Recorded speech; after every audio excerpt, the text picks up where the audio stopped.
thought this was interesting. So Vic Fangio is the defensive coordinator of the Philadelphia Eagles. One of the sharpest guys in the NFL. He's seen every quarterback. He's older. He's been around the league forever. And they asked him this week, what will it be like facing Cooper Rush, the backup quarterback, instead of Dak Prescott? And his answer was, won't change anything. Excuse me? I beg your jargon? What? Hello? It won't change anything? I mean, if Patrick Mahomes was out, Carson Wentz was in, think the Chiefs would look the same? I mean, if Lamar Jackson was out and Josh Johnson was in, you think the Ravens would be the same offense? Even B to B plus quarterbacks, if Baker Mayfield's out and Kyle Trask is in, Tampa can't score. You think Kyle Trask is taking the Chiefs to overtime on Monday night? You think Kyle Trask is doing that? Baker Mayfield did. He's a BB plus quarterback. Tua. We don't even love Tua. You don't even love Tua. He was out, the backup. They couldn't score. Miami, with a brilliant offensive coach, with Tyreek Hill, Jalen Waddle, good running backs, couldn't score. Yet, when Dak leaves and Cooper Rush comes in, undrafted, 2017, undrafted, 2 3-star athlete, Central Michigan quarterback, not Michigan State, Central Michigan, directional school, same offense. And you'll wonder why there's those of us that say, what are you doing paying Dak like Patrick Mahomes? Cooper Rush has had 6 starts in Dallas. He had a stinker once against Philadelphia. So let's go to the 5 games of the 6, the 5 games that he won, because everybody has stinkers. Mahomes has bad games. In the 5 of 6 games, the 5 games he won, his passer rating, 96. Touchdown to interception, 5-1. Those are Dak's numbers. He's the backup. And there's no market for Cooper Rush. It's not like he's this hidden gem that the trade deadline, people are seeking Cooper Rush. He's a backup quarterback.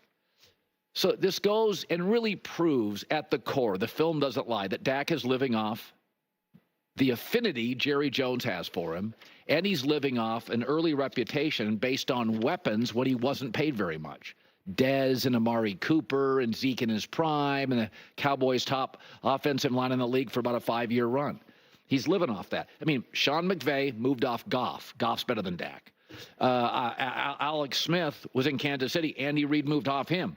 He's certainly as good as Dak. And Jerry Jones just keeps filling up that bag for Dak Prescott. But ultimately, Vic Fangio, who's seen every quarterback in this league for 15 years, is like Dak, Cooper Rush. It's the same offense. So when quarterbacks are young, and this is a cautionary tale for another team in the NFL, when quarterbacks are young, they're cheap. And when they're cheap, you can stockpile talent in their roster. And then once you pay them, you have to get rid of those weapons. Even a great quarterback like Joe Burrow can't do it alone. Cincinnati doesn't have good enough players. But keep your eye on San Francisco and Brock Purdy. It's a prime example. San Francisco and Brock Purdy. Brock makes nothing. The roster is loaded. So San Francisco, take a look at Dallas. Is that Dak is living off Jerry's affinity for him. He's living off those early weapons and reputation. A defensive coordinator who's seen every quarterback in this league for over a decade. Cooper Rush and Dak, it'll be the same offense. And it will, by the way. Okay, let's talk about this. Oh, gosh, I want to take this in a few different directions. But one, let's just say, what do you want Fangio to say? He's going to come out and be like, well, we were going to do this with Dak. We were going to do X, Y, and Z. But with Cooper Rush, we're going to now do A, B, C. Like, I mean, what do you want him to say? Like, you want him to reveal everything to you, right? In a press conference? Like, come on. That's just, you can't take those statements so close to your heart, quite frankly. I get the sentiment of what Colin is saying, and I largely agree, quite frankly. I really do. Comparing it to Purdy, though, doesn't really make sense because Purdy has actually had success in the playoffs, right? He's actually led his team to multiple playoff victories, like himself, right? Like not taking advantage of just a bad team or an old team, right? Like, one of Dak Prescott's playoff victories was against the Tampa Bay Buccaneers, who Tom Brady's final year. Tom Brady had to throw the ball like 50 times. They had no defense, no offense, no nothing. And it was just like, a cakewalk win. right? Anytime the Dallas Cowboys actually had to play anyone formidable in the playoffs, they lost. So it's just, he's really kind of living off of that, as well as, beating teams like the New York Giants and the Washington Commanders.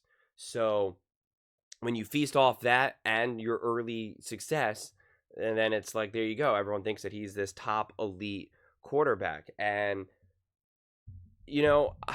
I don't really have a strong desire to kind of keep just telling everybody that Dak Prescott is just a good quarterback.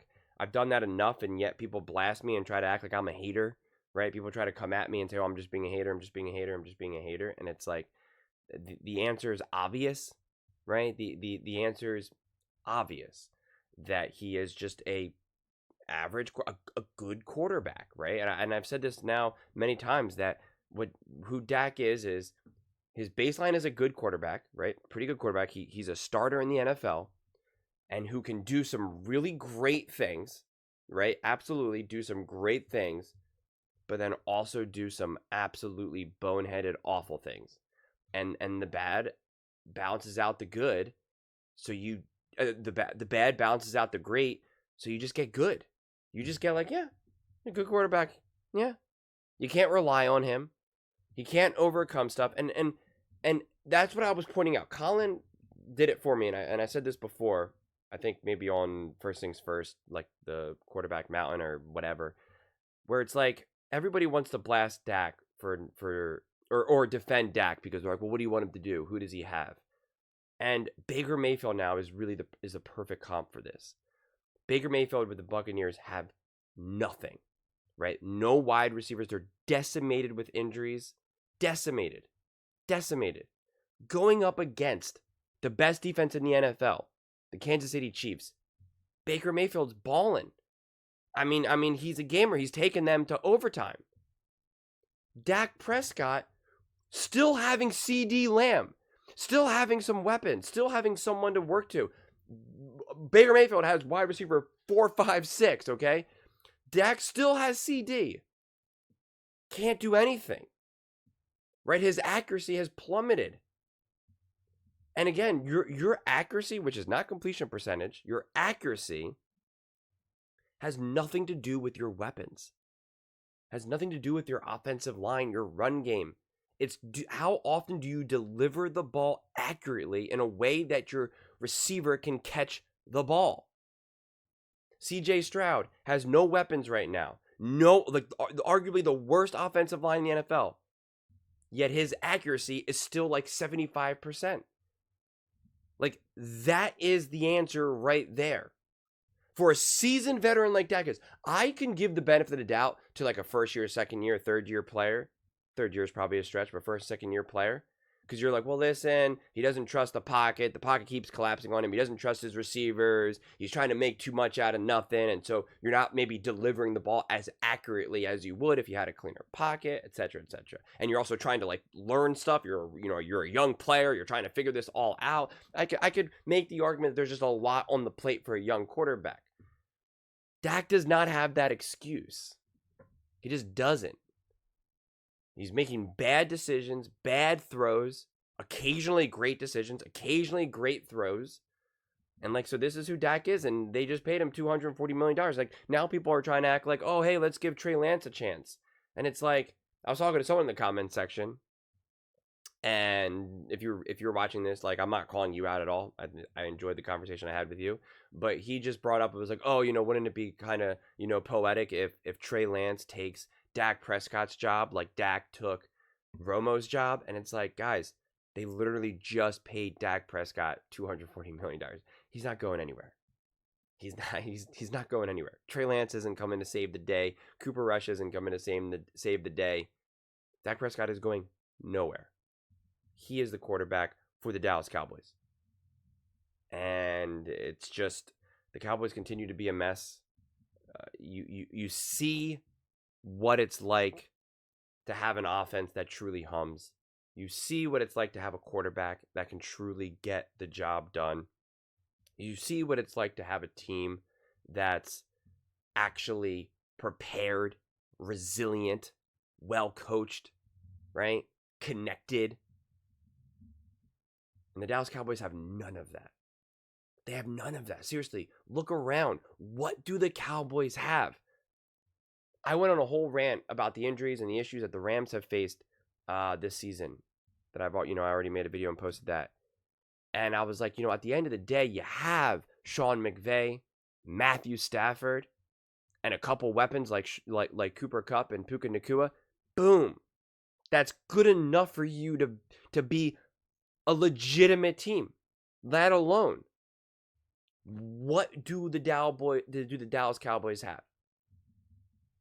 What do they have? Do they have a ruthless GM that'll make moves, that he's going to rebuild this team in the next year or two? No. Do they have a quarterback who is a baller? Just give him a few weapons and a run game and he's going to be able to ball out? No. Do you have a head coach who can make something out of nothing? Who knows how to manage injuries and can make, second and third round picks legit, that can redeem other players who maybe didn't have a lot going on with other teams, but you give him a shot and boom, they can reinvent themselves? No. So it's like, what do you have? Micah Parsons? And I got news for you. He's tough to build a team around. He's not a culture guy. He's not a foxhole guy, as Colin puts it. He's out just doing his podcast, just talking about whatever. I mean, more power to him. Do your thing. But, does anyone feel good about that? CD Lamb's dejected. CD Lamb's mad, man. I mean, if it wasn't for money, CD Lamb would not be in Dallas. Seriously, if this was one of those things where you had the ability to, if it was like any other job where you had the ability to be like, you know what, I'm just going to leave right now. I'm going to go to another company. I'm still going to get paid a ton of money. CD Lamb would not be in Dallas. You can just see it, man. He is not happy to be there. He is not feeling this. But obviously, getting paid, guaranteed money, right? All of that makes sense. But there is no chance he's happy. Zero. So now everyone's unhappy, right? Dak's unhappy. He's caught on video saying, we're awful. He's used different words than that, right? Mike McCarthy's going to be fired. Jerry Jones is all over the place. Micah's upset. CD's upset. I really don't know what you do here. And that's what I feel like every Dallas Cowboys video from here on out is just going to be. It's like, what do you do? I don't know a messier team. The problem is you could have looked at the Commanders as a big mess for the last few, however long, honestly, a pretty long time. But what did they do? They got new coaching. They got new coaching staff. They got a new owner, GM, new quarterback, right? They just made everything brand new. Nothing is going to be brand new here outside of maybe the coach, but does anyone really have a belief that Jerry Jones is going to go out and get an awesome if Ben Johnson was available and was like, man, I'll work for free, I'll pay you, Jerry, does anyone think that Jerry would go out and hire Ben Johnson? I don't know, man. He didn't make a play at Harbaugh. He didn't make a play for Ben Johnson last season. I don't know, man. I really don't. So, tough sledding for the Cowboys, honestly. But those are just my thoughts. I'd absolutely love to hear yours. What do you guys all think about the Dallas Cowboys, Dak Prescott? Let me know in the comments below. I read every single comment, so whether you agree with me or disagree with me, either way, let's get in some discussions. Let's get in some fights. But ultimately, let's just have some fun. And please do consider subscribing. We are building an amazing community here, and I'd absolutely love to see you part of it. I want to build something that we all genuinely feel connected to. Something that we're really excited to be part of. I think we're on our way to doing it. And please don't forget to give this video a thumbs up, as it really does help with the visibility and the algorithm. Thank you so much, and see you next time.